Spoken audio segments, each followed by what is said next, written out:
Ia adalah Raden Said Sukanto Cokrodiatmojo, Kepala Polisi pertama Republik Indonesia.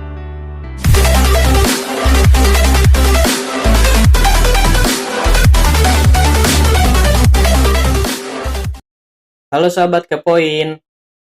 Agar suatu wilayah menjadi aman dan kondusif, selain diperlukan adanya peraturan atau hukum yang mengatur wilayah tersebut, maka perlu dihadirkan juga penegak hukum untuk merealisasikan peraturan atau hukum itu. Karena apabila adanya hukum tanpa adanya penegak hukum, maka sama aja bohong. Karena kebanyakan manusia berpotensi melakukan pelanggaran-pelanggaran hukum. Oleh karena itu, sangat penting hadirnya penegak hukum di suatu wilayah untuk 1. Memelihara keamanan dan ketertiban masyarakat. 2. Menegakkan hukum. 3. Memberikan perlindungan, pengayoman, dan pelayanan kepada masyarakat.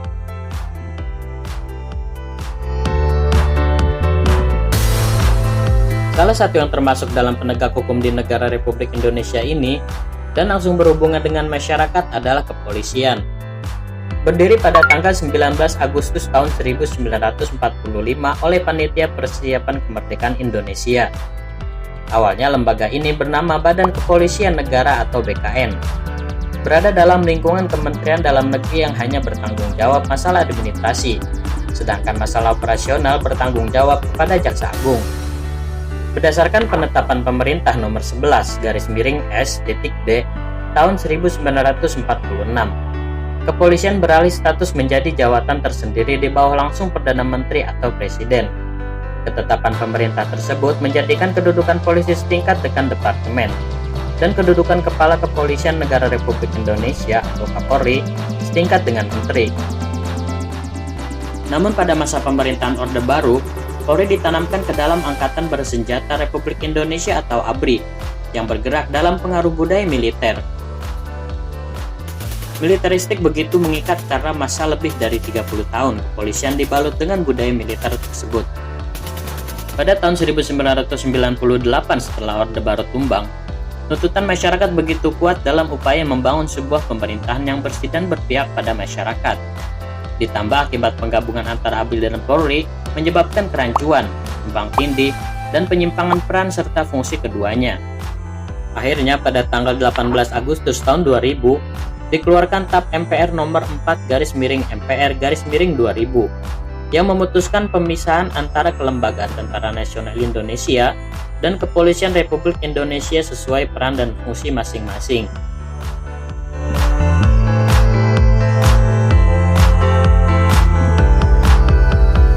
Berbanding dengan tugasnya sebagai penegak hukum, polisi justru memiliki image yang buruk di mata masyarakat.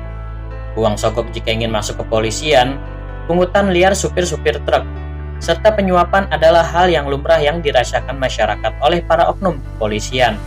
Apalagi pada saat-saat sekarang, jika kita masukkan kata kunci polisi di Google, maka yang keluar adalah ini. Ya, siapa lagi kalau bukan kasus Kadif Propam Polri Irjen Verdi Sambo. Pria kelahiran 19 Februari tahun 1973 ini merupakan lulusan Akademi Kepolisian tahun 1994 yang telah dilakukan pemberhentian tidak dengan hormat atau PTDH oleh Sidang Kode Etik Polri pada tanggal 26 Agustus 2022 terkait kasus pembunuhannya terhadap Brigadir J. Bukan hanya itu saja, buntut dari kasus pembunuhannya ini, menurut pengakuan dari kuasa hukum korban Brigadir J, Verdi Sambo juga diduga memiliki sederet bisnis haram, seperti bandar judi online, peredaran narkoba, dan miras. Akibat ulah dari Verdi Sambo ini, otomatis menambah citra buruk masyarakat terhadap kepolisian, yang berakibat berkurangnya tingkat kepercayaan masyarakat terhadap lembaga penegak hukum ini. Verdi Sambo!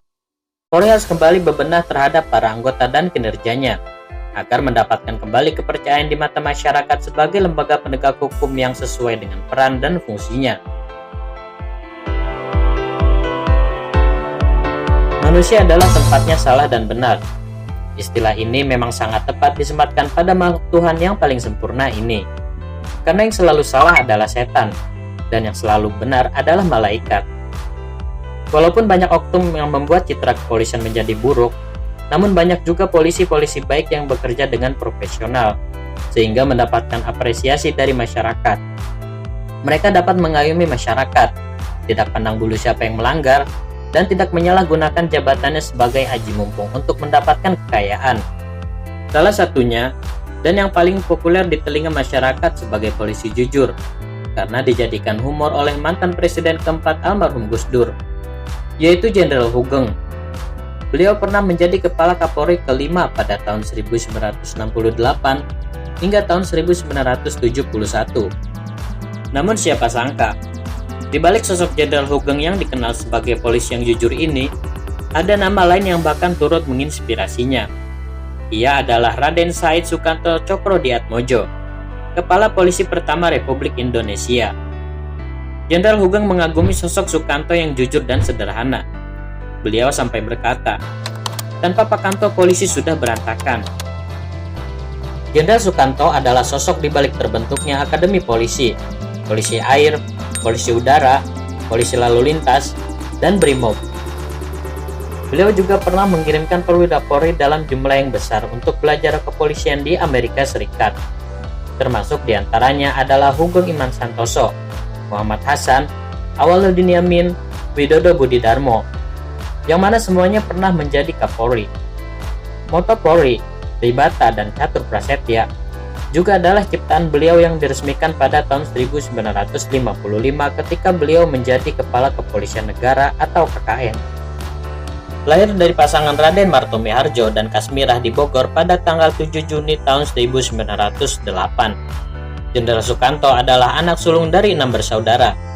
Status keluarganya yang merupakan priai membuat beliau termasuk dari sebagian kecil kaum pribumi yang dapat mengenyam pendidikan barat.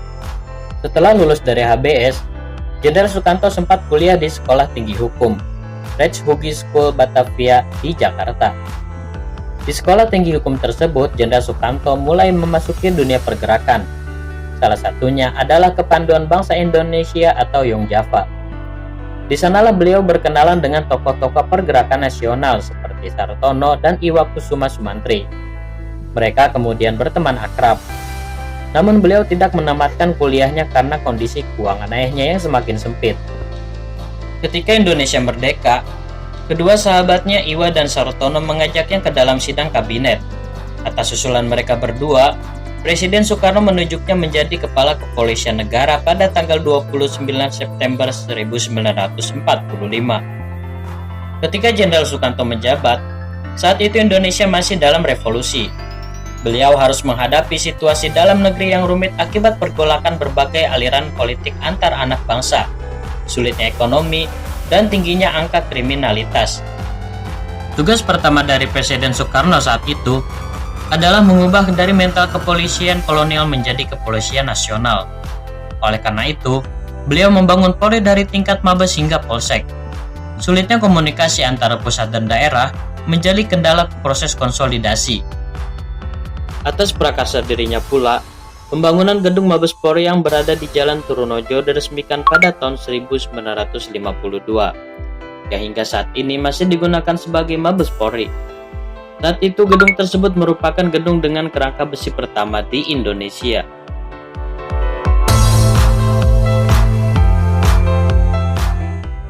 Jenderal Sukanto menjabat sebagai Kapolri selama 14 tahun, dari tahun 1945 hingga tahun 1959 dengan pangkat terakhir Direktur Jenderal Polisi.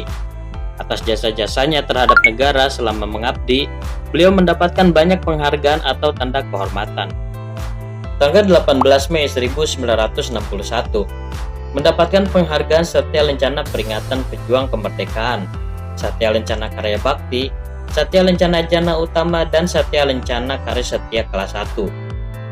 Tanggal 28 Juni 1968, mendapatkan kenaikan pangkat kehormatan menjadi Jenderal Polisi. Tanggal 1 Juli 1968, mendapatkan penganugerahan Bintang Mahaputra Adi Pradana oleh Presiden Soeharto. Tanggal 17 September 1968, dianugerahi Satya Lencana PK1, Satya Lencana PK2, Satya Lencana Guam 1-7, dan Satya Lencana Sabta Marga. Tanggal 5 Oktober 1968, dianugerahi Bintang Dharma. Tanggal 1 Juli 1969, dianugerahi bintang Bayangkara Utama kelas 1 dan Satya Lencana Dasawarsa yang disematkan oleh Jenderal Hugeng ketika menjabat sebagai Kapolri. Pada 10 November tahun 2020, tepatnya 27 tahun usai kepergiannya, beliau dianugerahi gelar Pahlawan Nasional oleh Presiden Joko Widodo. Hingga akhir hayat, beliau hidup dalam kesahajaannya di rumah sederhana di Komplek Polri Ragunan. Lalu ketika pensiun, beliau tinggal di rumahnya yang terletak di Jalan Proklamasi nomor 43. Awalnya rumah tersebut milik kepolisian yang kemudian dihibahkan kepadanya pada tahun 1973. Beliau memegang teguh falsafah sugih tanpa bondo atau kaya tanpa kebendaan. Kata-kata beliau, "Saya hidup dari pensiunan. Meskipun begitu, saya tidak ragu, karena saya selalu menikmati dia senantiasa. Itu sudah cukup. Kalau kita berpegang teguh pada hal ini, sebenarnya sudah cukup, karena apalagi yang lebih tinggi daripada dia." Jenderal Sukanto wafat pada malam Selasa pada tanggal 24 Agustus tahun 1993 dalam usianya 85 tahun. Setelah sebelumnya dirawat selama 4 bulan di Rumah Sakit Polri Kramat Jati. Walaupun sebenarnya beliau berhak dimakamkan di Taman Makam Pahlawan Kalibata, namun beliau lebih memilih dimakamkan dalam satu lubang bersama jasad istrinya yang lebih dulu wafat di TPO Tanah Kusir, sesuai wasiat beliau kepada keluarganya. Sekian kisah singkat tentang Kepala Kepolisian Republik Indonesia pertama yang visioner, sederhana, dan jujur. Semoga kisah ini menginspirasi para sahabat-sahabat Kepoin yang berminat menjadi aparat negara. Jangan Ferdy Sambo yang dijadiin inspirasi. Goodbye.